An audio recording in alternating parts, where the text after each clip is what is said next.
can also see radio. Equinox.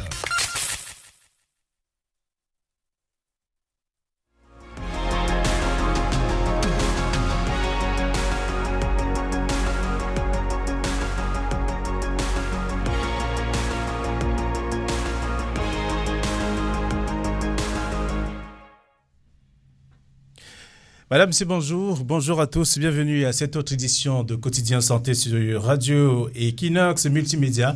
Quotidien Santé, c'est la deuxième livraison de cette semaine avec notamment notre invité qui sera présenté dans un instant.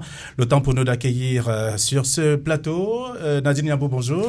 Bonjour Flavien Valondongo, bonjour Florence Tinguet et bonjour également à tous ceux qui nous écoutent sur nos différentes plateformes, que ce soit la télé, la radio ou alors sur Internet. C'est vrai qu'avant de commencer, il y a la formule magique qu'il faut utiliser. Justement, se faire Alors, désinfecter les mains. Il faut... Justement, merci. C'est important. Ce geste également doit être fait par tous ceux qui nous suivent à la maison. Très bien, c'est un geste important.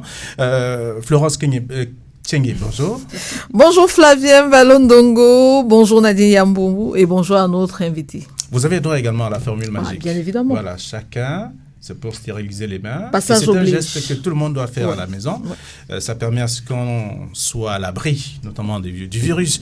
Le virus qui ne cesse de faire des ravages. On l'a dit tout à l'heure, nous allons accueillir dans un instant notre invité qui nous permettra de comprendre sur le plan psychologique comment est-ce que les populations ont accueilli l'annonce triste en tout cas de l'existence du virus parmi nous. Mais avant, nous allons marquer la première pause. C'est vous qui nous donnez le climat de la situation de la maladie en ce moment au Cameroun. Bien évidemment, Flavien Valondongo, l'Afrique est de plus en plus touchée par le nouveau coronavirus et doit se préparer au pire selon l'Organisation mondiale de la santé. Une quarantaine de pays du continent est désormais contaminée par le Covid-19 avec une forte augmentation ces derniers jours dans certains pays en particulier. Depuis le 18 mars dernier, le gouvernement camerounais est monté d'un cran dans la prévention du coronavirus. Le Premier ministre a édité une batterie de 13 mesures applicables qui vont, entre autres, la fermeture des frontières terrestres, aériennes et maritimes du Cameroun. Tous les établissements scolaires, publics et privés sont fermés. Les rassemblements de plus de 50 personnes sont interdites sur toute l'étendue du territoire. Les compétitions scolaires et universitaires sont reportées. Les débits de boissons, restaurants et les lieux de loisirs sont systématiquement fermés à partir de 18h. Les conducteurs de bus, taxis et mototaxis sont invités à éviter les surcharges dans les transports en public. Les universités d'État, les institutions d'enseignement supérieur vont recourir au numérique éducatif pour éviter une année blanche. Les manifestations universitaires à caractère culturel et sportif sont reportées en 2021. Le doyen de la faculté de sciences économiques de gestion a mis sur pied une plateforme de e-learning pour les étudiants de cet établissement. Les étudiants peuvent suivre des cours à travers un compte qui leur est attribué sur la plateforme télé-enseignement qui commence dès le lundi 30 mars. À ce jour, le Cameroun recense 70 cas de coronavirus et un cas de décès confirmé. Malheureusement, ça prend de plus en plus de l'ampleur dans notre pays parce que hier encore, on était à 56 cas et aujourd'hui, on est à 70 cas, malheureusement. C'est un choc sur le plan psychologique aussi. Oui, un énorme choc. Tout à l'heure, nous allons parler avec notre invité, Nadine Yambou. Vous avez suivi un peu le climat de la situation en ce moment au Cameroun. Ça fait peur. Justement, effectivement, 70 cas, la situation devient de plus en plus critique. Cela interpelle davantage les populations, tout le monde, à prendre, à respecter les mesures édictées par le gouvernement, surtout les règles d'hygiène, et à ne pas penser que c'est une maladie uniquement des autres. Cette maladie est bien présente dans nos murs au Cameroun et chacun doit pouvoir faire attention, prendre des dispositions qui s'imposent.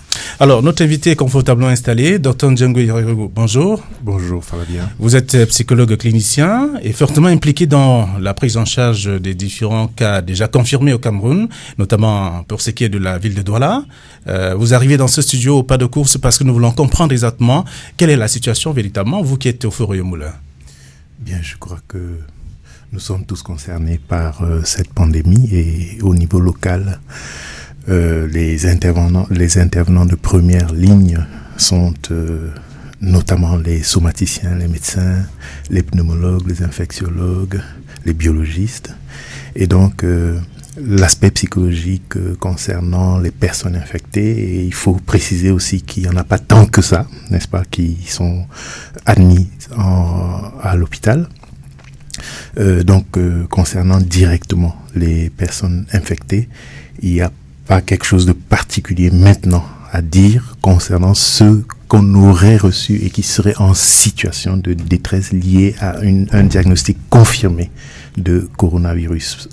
En revanche, dans nos consultations, il y a des personnes qui arrivent dans une grosse détresse, une grosse angoisse liée davantage à la peur de tomber malade ou la peur d'être concerné par le corona.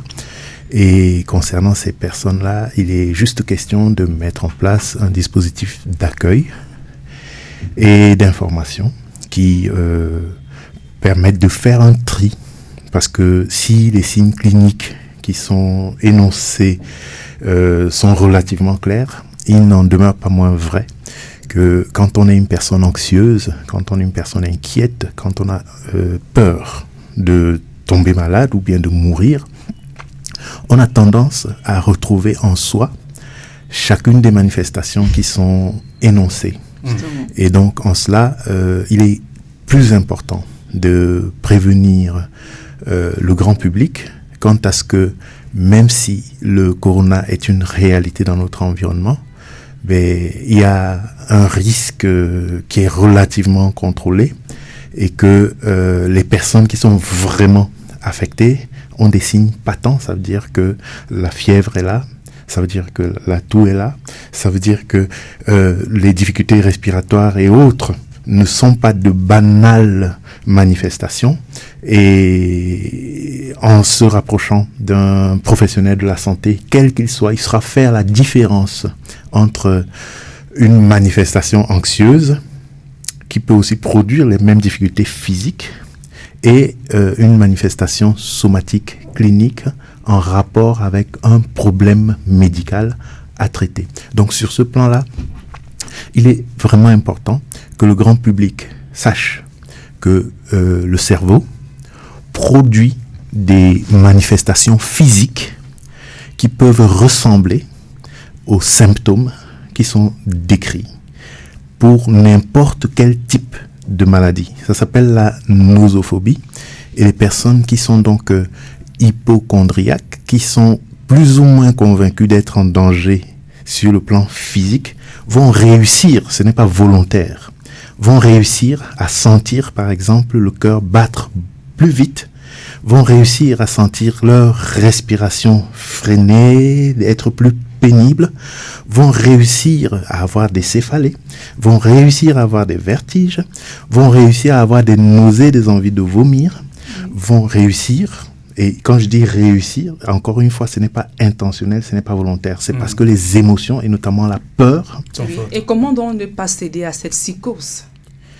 C'est donc ça, l'objectif de l'intervention psychologique, c'est d'abord montrer que la situation, c'est une situation qui est suffisamment sérieuse pour qu'il soit normal d'en avoir peur.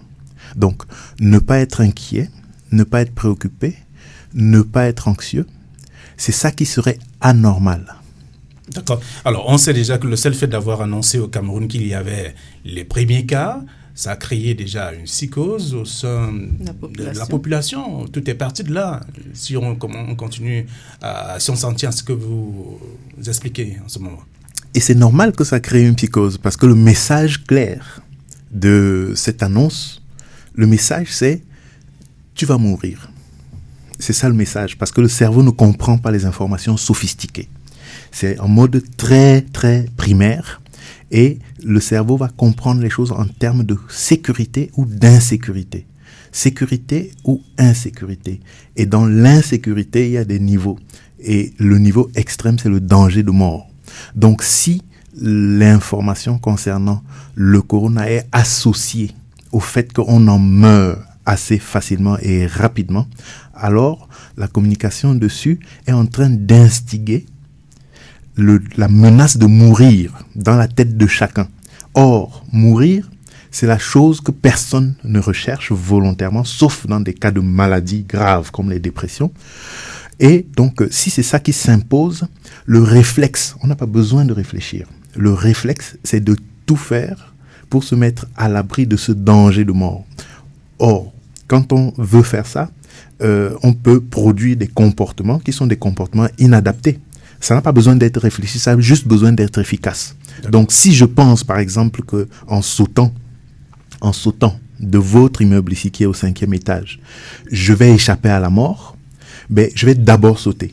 Parce que le réflexe, c'est celui de sauter. Ce n'est pas les conditions d'atterrissage. Donc, en sautant du 5e étage, je sens que je suis en train de me sauver. Mais ce qui va se produire en termes de conséquences, c'est ce que je voulais éviter, c'est-à-dire la mort. Justement, quelles sont ces conséquences? On peut revenir dessus sur les conséquences sur le plan psychologique de cette maladie.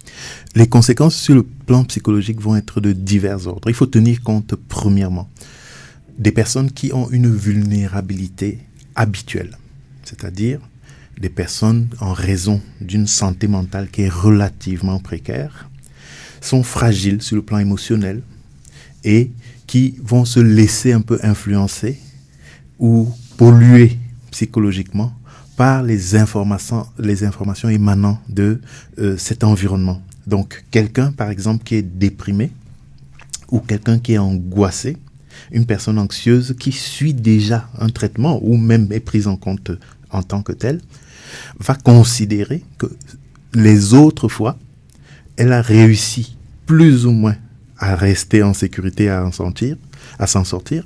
Mais cette fois-ci, étant donné que le corona est en train de faire trembler tout le monde, c'est-à-dire les gens qui n'ont pas de problème d'habitude, ben, cette personne, sachant vulnérable, va considérer qu'elle est foutue. D'accord. Ça, c'est un premier aspect. Oui, alors le second aspect, vous allez développer dans un instant, le temps pour nous de rappeler les numéros de téléphone. Justement, Flavien Valondongo, l'instant des auditeurs, le 242 64 29 80. Je reprends le 242 64 29 80 ou alors le 652 02 50 50. 652 02 50 50 et le troisième numéro, le 655 51 11 11. Flavien. D'accord. Dans 2 minutes, les auditeurs, les téléspectateurs et même internautes vont appeler, parler directement à notre invité. Mais la confiance n'exclut pas la méfiance, docteur. Vous avez bien vu à l'entrée qu'on se lave les mains à de l'eau et au savon avant d'entrer. Et vous avez également reçu le gel désinfectant. Mais dans ce studio, nous vous donnons quand même aussi c'est pas que nous ne vous faisons pas confiance. En tout cas, il vaut mieux 3 que 2. Voilà. Donc, il n'y a pas trop de prudence en la matière. D'accord. Alors, les numéros de téléphone sont donnés et nous allons attendre les téléspectateurs. Mais le temps d'attendre les téléspectateurs, nous voulons davantage comprendre un peu la situation actuelle. Vous qui êtes, on l'a dit au départ, vous qui êtes au quotidien en contact permanent avec ces qu'on détecte positifs, que ce soit à Douala ou à Yaoundé, c'est un réseau de médecins qui travaillent au même endroit et avec les mêmes informations. Une première rectification, je ne suis pas en contact direct avec les personnes qui seraient détectées et confirmées, n'est-ce pas, du corona. Je peux l'être avec des personnes qui ont cette préoccupation et qui viennent dans le but, n'est-ce pas, de voir si elles vont mourir à cause du corona. Voilà, donc ça c'est une précision qui est importante. Ah oui. Et il faut préciser aussi que dans nos formations sanitaires, jusqu'à preuve du contraire, on n'a pas un contingent, n'est-ce pas, de personnes qui viendraient massivement et qui seraient déjà diagnostiquées, n'est-ce pas, positives du corona, et que il n'y a pas, au niveau du fonctionnement même de l'hôpital où je travaille, quelque chose qui fasse croire qu'on serait envahi par des cas de coronavirus.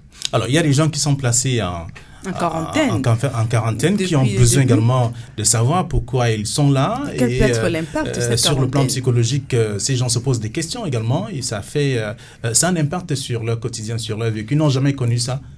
Exactement. Je crois que là, c'est un cas de figure qui est pertinent et il faut s'y attarder dans la mesure où ces personnes, étant pour certaines éventuellement porteuses, donc susceptibles de transmettre le germe, le virus, et pour d'autres qui ne seraient pas porteuses, mais qu'est-ce qui nous fait penser avec certitude que le fait de les contenir dans un environnement unique qu'on appelle donc la quarantaine n'exposerait pas ceux qui n'étaient pas infectés avant d'arriver là à ceux qui le sont et qui sont confinés au même endroit. Voilà, donc sur cette base-là, la question est celle de s'assurer que tous ceux qui sont retenus dans le même environnement dans le cadre de la quarantaine resteront, pour ceux qui n'étaient pas encore infectés, qui resteront libres de toute infection, et ceux qui éventuellement l'étaient seraient rapidement, n'est-ce pas, diagnostiqués et donc extraits de cet environnement pour ne pas continuer de distiller le virus. Donc, en termes psychologiques, les personnes qui pourraient craindre, n'est-ce pas, d'être infectées, dans le cadre de la quarantaine, vont justement développer des angoisses peut-être même plus sévères que celles qui sont dans l'environnement ouvert. Et il est donc question de monitorer ça par des conseils et par une évaluation de ces angoisses-là. L'anxiété, principalement, c'est le symptôme premier qui traduit cette inquiétude-là. Donc, des personnes peuvent être agitées, des personnes peuvent être sur le plan émotionnel, être peut-être irritables, d'autres se mettront à pleurer sans raison apparente, d'autres peuvent avoir des problèmes d'appétit ou des problèmes de sommeil. Et on va voir même certaines personnes développer des symptômes somatiques, des tachycardies. Et comment justement aider ces personnes justement à pouvoir vivre dans ce contexte d'épidémie au Cameroun? Comment les Camerounais devraient se comporter? Ne pas être affectés, de toute façon. Pour celles qui sont donc en quarantaine, il faudrait trouver le moyen de mettre à leur disposition des équipes, peut-être même par visioconférence, avec lesquelles une interaction permettrait de faire une évaluation clinique et de leur fournir des moyens de stabilisation émotionnelle et développer des comportements qui leur soient favorables et non pas de rester dans l'anxiété qui crée des comportements défavorables, c'est-à-dire qui peuvent altérer davantage, n'est-ce pas, l'état de santé, à la fois mental, mais aussi physique. Donc, il faudrait que des équipes soient formées et mises à la disposition de ces personnes en quarantaine. Nadine, je rappelle que c'est Dr Njengwe Irore qui est notre invité. Il est psychologue clinicien. Il est venu nous développer le volet psychologique de ces personnes qui sont aujourd'hui affectées par la maladie, par le virus. De toute façon, on comprend bien. Et le seul fait de savoir que chaque jour, on continue de compter et le nombre de personnes infectées, c'est également un autre choc psychologique aussi pour des populations. Et là, à travers ces explications, on a compris il y a une possibilité de pouvoir éviter d'être choqué. Donc, on peut prendre ça de façon sportive aussi, comme chez les sportifs, comme on le dit. Merci à vous, Nadine. Merci, Flavien Vallon-Ndongo. Merci également au docteur Irove Njengwe. Merci à vous, docteur, d'être venu. Merci également à Florence. Demain, nous serons encore dans ce studio avec notre invité. Il sera 12h30. C'est le quotidien santé sur Radio Equinox Multimédia. Je partirai en insistant sur le fait que les enfants sont parmi les personnes les plus vulnérables encore parce qu'elles n'ont pas la capacité sur le plan émotionnel de se rassurer et de s'auto-raisonner. Donc, il faudrait aussi capaciter les parents par une communication adaptée afin que les enfants n'absorbent pas l'angoisse des adultes. Merci. Raphaël Dipanda et bien entendu Ephraim Dimeli qui sont donc aujourd'hui du côté de la technique. Allez, bonne journée à vous, à demain, 12h30.